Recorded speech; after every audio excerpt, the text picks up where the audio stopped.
तुमच्या नवजात बाळाच्या डोळ्यातून सकाळी पाणी किंवा चिकट घाण येते का? तर हे का होतं, यासाठी आपण काय करू शकतो, हे सगळं आपण आजच्या व्हिडिओमध्ये बघणार आहोत। नमस्कार, मी डॉक्टर ऋतुजा आणि एका नवीन बाळाची आई सुद्धा।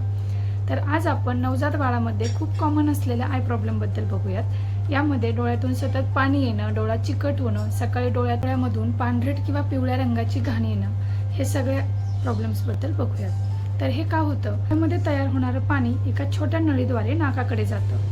थोडक्यात डोळ्यामध्ये जे पाणी तयार होतं ते इथून खाली नाकाकडे जाणारी एक नळी असते, त्याला आपण अश्रुनलिका म्हणतो।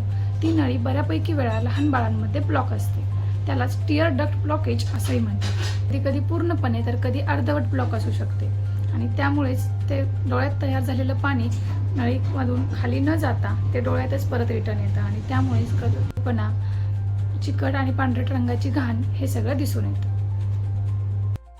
माझं बाळ जेव्हा 5 दिवसांचं होतं तेव्हा त्यालाही हा प्रॉब्लेम आलेला। त्याच्याही डोळ्यामधून पांढरी पिवळसर घाण यायची आणि सकाळी डोळा चिटकलेला असायचा।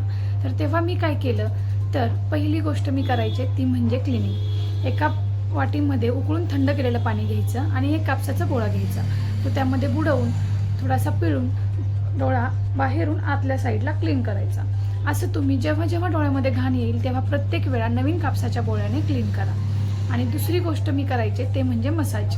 तर डोळ्याच्या आतल्या बाजूला आणि नाकाजवळ इथे आपण मसाज करू शकतो। मसाज कशी करायची ते नीट बघून घ्या। इथे आपण प्रेस करायचं हलक्या हाताने 1 2 3 आणि खालच्या साईडला ओढायचे। एकदम हळू आणि जेंटल पद्धतीने ही मसाज करा। बाळाचा डोळा हा नाजूक असतो।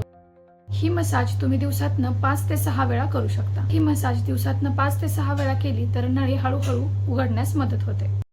बऱ्यापैकी वेळा जर बाळ दूध व्यवस्थित पित असेल, बाळ ॲक्टिव्ह असेल तर घाबरण्याची गरज नसते।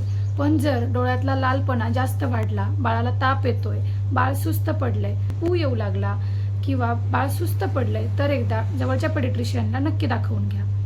काही करू नका, तर रॅन्डम कुठलेही ड्रॉप्स डोळ्यामध्ये टाकू नका, डोळा खूप जोरजोरात चोळू नका। माझ्या बाळाचा प्रॉब्लेम तरी मसाज आणि क्लिनिंगमुळे एक 7 ते 8 दिवसांमध्ये बरा झालेला। त्यामुळे तुम्ही ह्या दोन्ही गोष्टी नक्की करून बघू शकता। आय होप तुम्हाला ह्या टिप्स नक्की कामी येतील।